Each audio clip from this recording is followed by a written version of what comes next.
Hello, my name is Chris Troutman. I taught university drawing and painting in the US for about 16 years.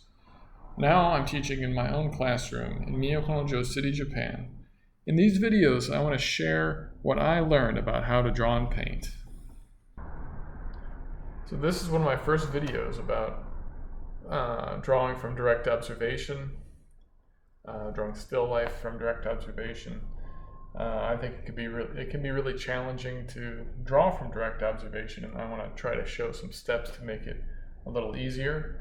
The first thing that I'm going to do is do a sketch of the still life to get an idea for how big these different objects are in relation to each other. That will help me to measure the basic unit. After I get the basic unit figured out, like what I want to use, I'll set up kind of crosshairs, almost like a viewfinder on the paper. And once I find where that basic unit is, where I want it to be, and the size that I want it to be on the paper, then I'll start building from that. So with this video, I'm going to stop at figuring out that the basic unit and where it's located on the page. The basic unit. And that's a term that I'm getting from this book. Drawing on the Right Side of the Brain by Betty Edwards. This is a really good reference. I mentioned earlier a viewfinder. It's something that she has her students make.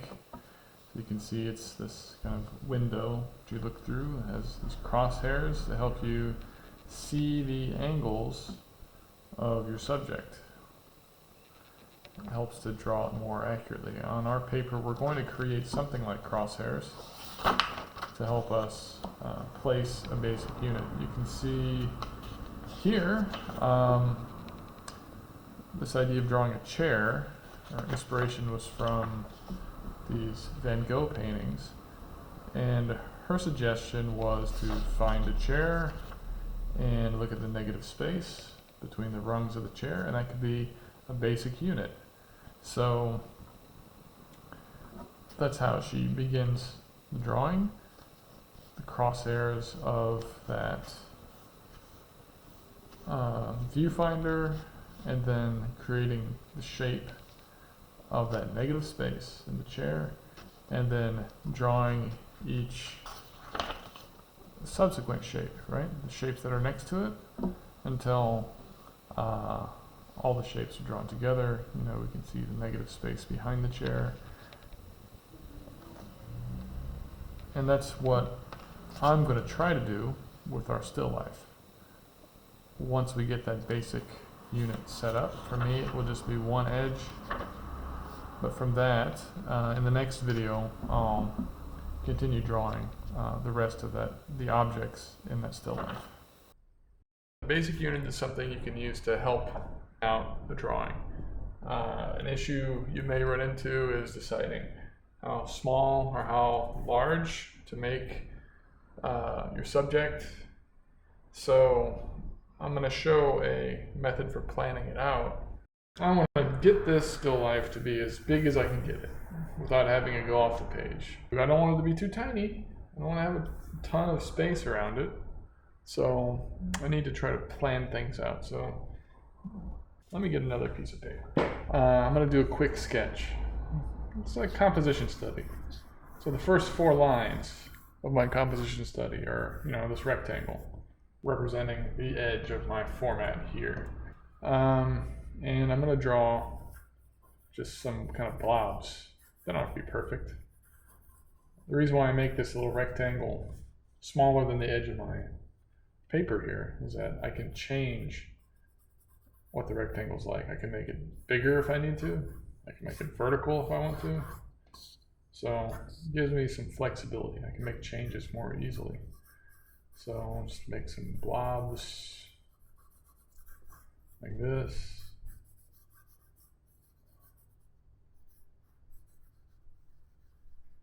Well, maybe something like that. Not too bad, right? So I just went off the page. So I didn't accomplish what I wanted. I want to have the top of that pyramid or that cone in here. Maybe I want a little bit of negative space here at the bottom. A little bit of gap between this lowest object and the bottom of the page. And I guess I'm going to have negative space on either side here. So let's see. I'm going to take a height of one of these objects. Maybe, like I said, I'm going to use this edge here, and I'm going to take that, stack it up to see how tall this cone is. I'm going to take it and flip it on its side and see how wide my still life is. So let's check it out. Let's take that measurement. Alright, let's see. One segment of line. Now keeping my arm perfectly straight, right? If you want to measure proportions, always lock your elbow, right? Right? Just like paint the fence. Okay. So I'm measuring in my screen, just so I can help you all see what I'm thinking about. So one height. Two heights. What does that line up to? Maybe my thumb's lining up with the bottom of this thing. Three heights. Oh, there's a little bit of negative space on top. All right, and that was 1, 2, 3. But I want to have some space, you know, top and bottom. Okay, let's see. I'm going to measure over from the edge. So we got 1 goes past the edge of the cube, or the square face of this rectilinear prism. 2, and ooh, 3 goes way out there. I don't want that much negative space, but we'll see what happens. Okay, 1, and then 2. Wow, that's a lot of negative space on that side. So what was that? I went like either half of that. I was going like, I mean, you could just go like this. You can measure from one side to the other. 1, 2, 3, down 4. I think it ended up being something like that. 1, 2, a little bit. 1, 2, and a lot of negative space. So what is it, about 3 by 4? If we go with doing the sketch, helped me to see that if this is the basic unit, I stack those up within my sketch. It's about 4 units. I measure the actual thing from my vantage point. I can measure it from your vantage point, camera. So we got 1, 2, 3, and that's it. But this is a smaller, or this is a lower eye level.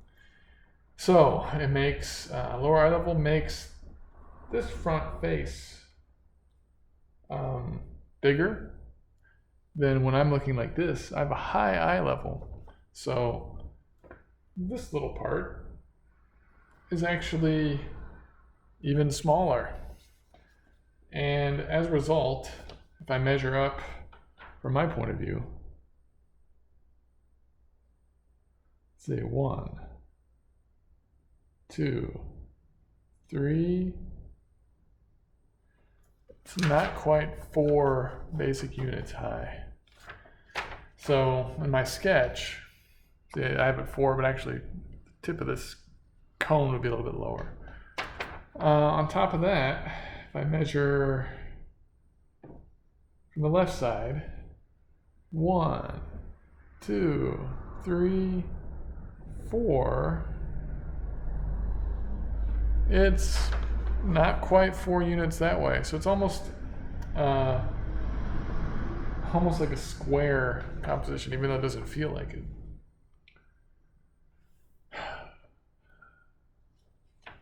I mean, I could go vertical with my paper. I could go horizontal.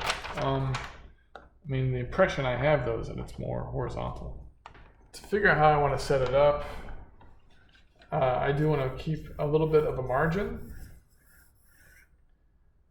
So I'm just going to put in my fake margin like this. And I'm going to keep some negative space. I don't want mine still have to go off the edge. So I want to measure about 4 units from here. There's a little bit of space left over, so the cone should fit. So one way to do that, I guess I'm going to measure the midpoint going this way. I want 4 units going up. We need to do a little bit of measuring. So I'm going to start, by using a bit of a margin on the page, measuring up like this. Use a hand's width. It's easier to do this, I think, than to divide up the page into whatever you guess to be even units. So I'll just use my hand as a non-standard unit of measurement, like this. I have one hand. Oh, it's too big. Maybe I'll go like this. One hand, 2 hands, and then I have this kind of space left over. It's easier to divide up this tiny space into 2, I think, than that big space. This is something that we would do in life drawing class to help find the midpoint of the figure. It's one of the approaches that UG had taught us at Long Beach. So we can see that this is relatively even.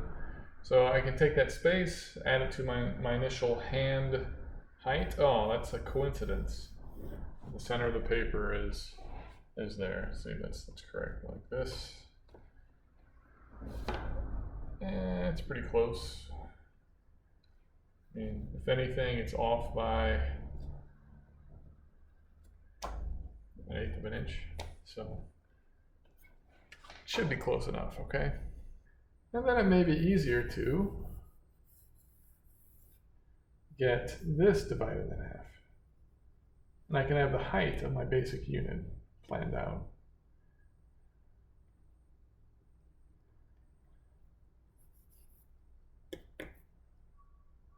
So let's see, 1,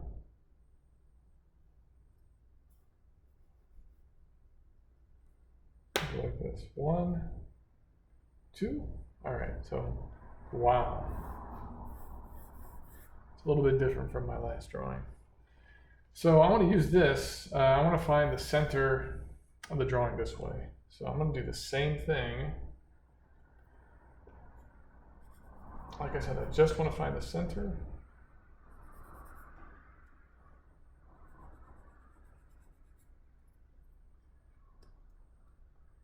So I go 1, scoot that down slightly. 1, 2, all right, so take my original unit, measure over.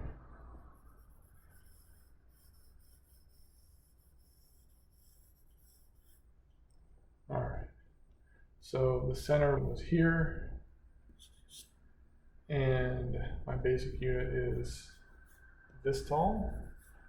I'm kind of creating my own viewfinder. I'm going to try to keep the edges fairly equidistant. So let's see what happens if we measure from this point. Go over 1, go over 2. That's kind of it's a bit of negative space. We're going to have, I guess we have some other shadows and things we can add in. What about on this side? We go 1, 2. I guess we'll see what happens. I know my basic unit is not in the very center of my composition. If I remember what I measured, going from left to right, it's a little bit closer to, I was going right to left. It's a little bit closer to this edge. So let's see, how close to that edge is a good question. So I remember measuring before. It was about 2 1/3 units. I'll try from my point of view.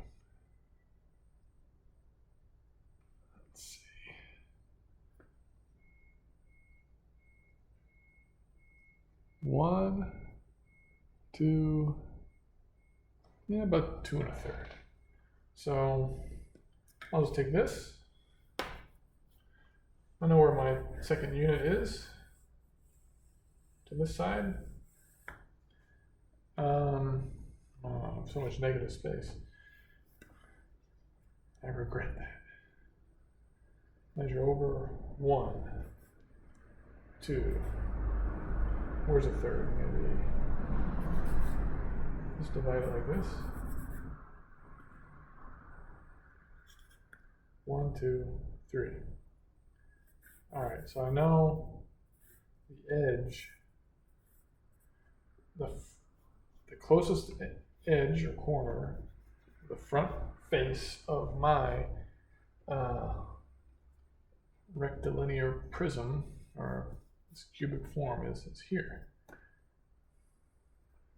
So you saw the end of the process of figuring out where that edge was going to be, the basic unit, and the next stage of the drawing will be to build out from there each of these line segments, and I'll break that up into shorter videos so you can check out how I measured each of these edges.